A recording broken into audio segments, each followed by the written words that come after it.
नहमदुहु व नुसल्ली अला रसूलिहिल करीम अम्मा बाद अऊज़ु बिल्लाहि मिनश शैतानिर रजीम बिस्मिल्लाहिर रहमानिर रहीम व इम्मा नुरियन्नका बअदल्लज़ी नइदुहुम औ नतवफ़्फ़यन्नका फ़इलैना मर्जिउहुम सुम्मा अल्लाहु शहीदुन अला मा यफ़अलून। तर्जुमा कुरान के सबक में सूरह यूनुस आयत नंबर 46 से आज हम पढ़ेंगे।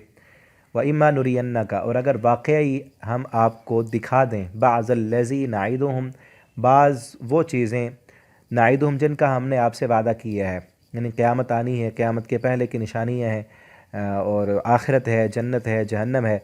आप सल्लल्लाहु अलैहि वसल्लम जब मुशरिकीन मक्का को डराते तो वो कहते हो कि वो कब है, कब है, मा क़ूलून मता हाज़ल वाद, कि वो वादा कब है, हमें दिखाओ, लाओ अगर आप सच्चे हो, इन कुंतुम सादिकीन। अल्लाह ताला फरमाते हैं अगर उनमें से बाज़ चीज़ें दिखा भी दें हम आपको, और नतवफ़्फ़यन्नक, या हम आपको फ़ौत कर लें, फ़इलैना मर्जिउहुम, उन सब ने आना तो हमारी तरफ है। निशानी दिखा दें उसका इनको कोई फ़ायदा नहीं होगा। निशानी दिखाने के बाद फिर इनको ये नहीं कहा जाएगा कि आप मान लो, फिर इनसे मनवाया नहीं जाएगा। फिर अगर हम इनको कोई निशानी दिखाएं, अगर हम इनको जन्नत दिखाएं, अगर हम इनको जहन्नम दिखाएं, फिर हम ये नहीं कहेंगे कि आप जो है मान लो, ईमान लाओ, अब कुरान को मान लो, अब मुहम्मदुर रसूलुल्लाह सल्लल्लाहु अलैहि वसल्लम पर ईमान लाओ। फिर ये नहीं कहेंगे इनको, निशानी दिखाकर फिर मार लेंगे, फिर वो जहन्नम दिखाकर उसी में डालेंगे। मनवाना तो अब है बिन देखे, फ़इलैना मर्जिउहुम, लौटना तो हमारी तरफ ही है, मान लें अभी बिन देखे माने। कुरान के शुरू में सूरह बकरा के पहले हम पढ़ चुके हैं, पहले सफ़े पर ही अल्लाह फरमाते हैं अल्लज़ीना युमिनूना बिल गैब, गैब पर ईमान लाने वाले हैं। सुम्मा अल्लाहु शहीद, फिर अल्लाह गवाह है, अला मा यफ़अलून, उस बात पर जो वो कर रहे हैं। वलिकुल्लि उम्मतिर रसूल, और हर उम्मत के लिए एक रसूल है।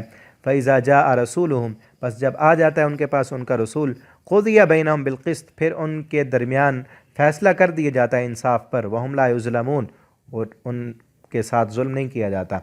वयक़ूलून, और वो कहते हैं मता हाज़ल वाद, वही बात कि कब है वो वादा, इन कुंतुम सादिक़ीन, अगर तुम सच्चे हो तो दिखाओ। कुल, आप इनसे कहें, ला अमलिकु लिनफ़्सी ज़र्रन वला नफ़अ, नहीं हूँ मैं मालिक अपनी जान का, ये कि मैं अपने आप को कोई नुकसान दूँ या नफ़ा दूँ, मैं तो अपनी जान के नफ़े नुकसान का मालिक नहीं, तुम्हारे मुतालबे पर अज़ाब कैसे ला सकता हूँ। इल्ला माशा अल्लाह, मगर जो अल्लाह चाहे। लिकुल्लि उम्मतिन अजल, हर उम्मत के लिए एक मुकर्ररा वक्त है। हाँ, ये समझ लो अभी तुम्हारा मुकर्ररा वक्त है, अभी तुम्हें ढील है, छूट है। इज़ा जाअ अजलहुम, जब उस उम्मत का, उस कौम का, उन लोगों का मुकर्ररा वक्त आ जाता है, ला यस्तअखिरुन साअ, नहीं वो पीछे होता एक घड़ी, वला यस्तक़दिमुन, ना आगे होता है। जब वो मुकर्ररा वक्त आएगा तुम्हारा अज़ाब का, फिर आगे पीछे नहीं होगा, फिर तुमसे तौबा का मुतालबा नहीं किया जाएगा, अभी पहले मान लो, फ़ायदा है। कुल, आप इनसे कहें, अराई तुम, क्या देखा तुमने, इन अताकुम अज़ाबुहु बयाता, कि अगर आ जाए तुम्हारे पास उसका अज़ाब बयातन, रात को, नहारन, या दिन को, माज़ा यस्ताजिल, किस चीज़ की जल्दी करते हैं इससे मुजरिम तो जल्दी मांग रहे हैं ना, जब आ जाएगा फिर क्या करेंगे। फिर अज़ाब आने के बाद अगर ये कहेंगे कि हम मानते हैं अब, फिर तो नहीं कहा जाएगा इनको हाँ चलो ठीक है तुम्हारा मानना, फिर ये तो नहीं होगा। जल्दी तो आप मचा रहे हो कि लाओ, यक़ूलून मता हाज़ल वाद इन कुंतुम सादिकीन, आ जाएगा तो फिर क्या करोगे बताओ। उनसे पूछा जा रहा है, इनसे कहो अगर तुम्हारे मुतालबे के मुताबिक अज़ाब लाएँ तो फिर क्या करोगे, फिर मान लोगे, फिर तुम्हारे मानने का कोई फ़ायदा नहीं होगा, फिर तुम्हें मनवाने की मोहलत भी नहीं दी जाएगी। अज़ाब आएगा तो फिर अज़ाब में रगड़े जाओगे। जिस तरह पहली कौमों के हालात देख लो, कौम आद, समूद, कौम लूत, कौम फ़िरऔन, उन सब को देखो, तुमसे बड़ी ताकत वाले थे, बड़े बड़े मकान थे उनके, उन्होंने भी ऐसे कहा कि अज़ाब लाओ। जब आया अज़ाब, फिर फ़िरऔन ने भी कहा था आमनतु बिरब्बि हारून व मूसा, फिर उसका ईमान कबूल हुआ नहीं, कबूल हुआ। तुम्हारे साथ भी ऐसे होगा, जब वो वादा आएगा फिर कुचल दिए जाओगे। फ़ायदा तुम्हारा इसी बात में है कि बिन देखे मान लो। असुम्मा, क्या फिर, इज़ामा वाक़ा, जब वाक़े हो जाएगा ईमान, वाक़े हो जाएगा अज़ाब, आमन तुम भी, फिर उस वक्त ईमान लाओगे तुम। आल आना, उस वक्त ये कहा जाएगा, यहाँ महज़ूफ़ है, उस वक्त कहा जाएगा, आगे आ रहा है। फ़िरऔन जब डूबने लगा उसने कहा आमन तो बिरब्बि हारून व मूसा, तो उसे भी कहा गया आल आना, अब ईमान लाता है, इससे पहले तो तू नाफरमान था। आल आना, उस वक्त तुम्हें भी यही कहा जाएगा कि अब मानते हो, हाँ अब नहीं हम कबूल करेंगे। वक़द कुंतुम बिही तस्ताजिलून, तुम तो इसकी जल्दी मचाते थे, तुम कहते थे लाओ। सुम्मा, फिर क़ीला, कहा जाएगा लिल्लज़ीना, उन लोगों को ज़लमू, जिन्होंने जुल्म किया, ذوقوا عذاب الخلد، چکھو ہمیشگی کا عذاب، حل تجزون نہیں تم بدلہ دیے جاؤ گے، الا ما کنتم تکسبون مگر جو تم نے کیا، جو تم نے کرتوت کیے اسی کا ہی بدلہ ملے گا۔ وَيَسْتَنْبِئُونَكَ أَحَقٌّ، اور وہ آپ سے پوچھتے ہیں، سوال کرتے ہیں، احقٌ ہوا، کیا واقعی یہ حق ہے؟ قل، آپ سے کہیں، ای و ربی، ہاں اور میرے رب کی قسم، ان کو اللہ کی قسم اٹھا کر کہیں کہ مجھے اللہ کی قسم، انہ لحق، کہ بے شک یہ حق ہے۔ یہاں سے نا ایک انتہائی اہم مسئلہ میرے ذہن میں آیا، آپ کو بتاتا ہوں۔ آپ اگر راہ ہدایت چاہتے ہیں نا دنیا میں، ہمارے ملک پاکستان میں کئی طرح کے لوگ، ہر مولوی اپنی طرف بلاتا ہے، کوئی دیوبندی اپنے آپ کو کہتے ہیں، کوئی بریلوی، کوئی جو ہے سنی شیعہ، یہ فسادات مولویوں نے مچائے ہوئے ہیں اپنی طرف سے۔ اس آیت پر غور کریں، اور اگر آپ حق چاہتے ہیں نا، کوئی بھی آپ کے مسجد کا امام آپ کو مسئلہ بتاتا ہے، آپ اس سے کہیں کہ رب کی قسم اٹھا کر کہو، کیا یہ واقعتاً قرآن میں مسئلہ موجود ہے؟ کیا یہ واقعتاً حدیث کا مسئلہ ہے؟ قسم اٹھا کر کہو کہ واقعتاً محمد الرسول اللہ صلی اللہ علیہ وسلم نے یہی نماز سکھائی ہے، یہاں بھی ہے رسول اللہ صلی اللہ علیہ وسلم قسم اٹھا رہے ہیں، اللہ کے پیغمبر صلی اللہ علیہ وسلم کو اللہ نے کہا اگر ان کو یقین نہیں آتا آپ کی بات پر، ان کو قسم اٹھا کر کہو۔ اگر آج ہمیں بھی یقین ہے، ہم تردد کا شکار ہیں نا، عوام کدھر جائے؟ ہر کوئی کہتا ہے کہ میں سچا ہوں، وہ کہتا ہے میں سچا ہوں۔ آپ ان کو قسم اٹھوا کر کہیں کہ اگر یہ مسئلہ ٹھیک نہ ہوا، قیامت کے دن اس کے خلاف فیصلہ ہوا تو میں تمہیں پکڑوں گا۔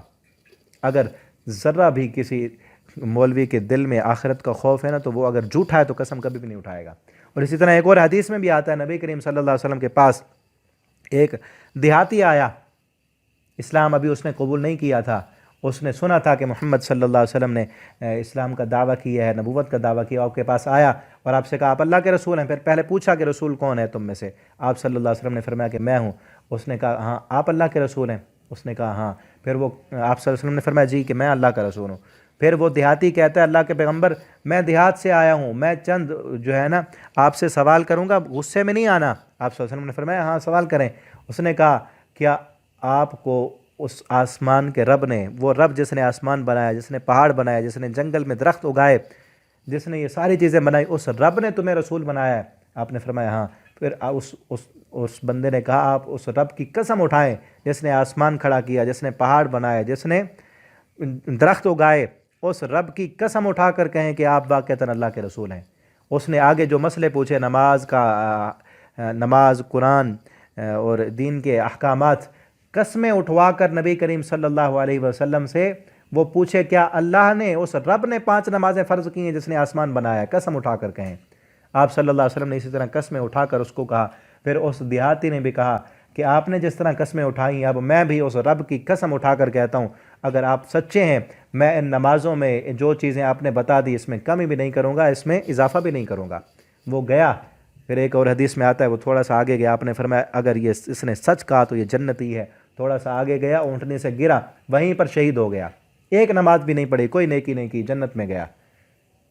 تو آج بھی اگر آپ حق کی طرف آنا چاہتے ہیں، آپ دنیا و آخرت میں کامیاب ہونا چاہتے ہیں، تو آپ بھی دین کے مطابق، اگر اصل جو رسول اللہ صلی اللہ علیہ وسلم کا طریقہ ہے اس کے مطابق زندگی بسر کرنا چاہتے ہیں، خود بھی تحقیق کریں، اور تحقیق جس نے آپ کو دی ہے اس کو بھی کہیں، رب کی قسم اٹھا کر کہے، کیونکہ نبی کریم صلی اللہ علیہ وسلم خود قسم اٹھا کر لوگوں کو یقین دلواتے تھے، ای و ربی، ہاں میرے رب کی قسم، انہ لحق، یہ حق ہے۔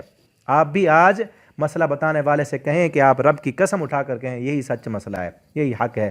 وما انتم بمعجزین، تم عاجز کرنے والے نہیں ہو۔ اگر نہیں مانو گے، مشرکین مکہ سے کہا جا رہا ہے، نہیں مانتے تو اللہ کا جب عذاب آ جائے گا تم عاجز کرنے والے نہیں، اس کو روکنے والے نہیں ہوگے تم۔ یہاں تک جو ہے اس سورت کے 5 رکوع ختم ہو گئے ہیں۔ انشاءاللہ آگے ہم اگلے سبق میں پڑھیں گے۔ اللہ تعالی ہمیں قرآن پڑھنے، سمجھنے، اس کے مطابق زندگی بسر کرنے کی توفیق دیں۔ والسلام علیکم ورحمۃ اللہ۔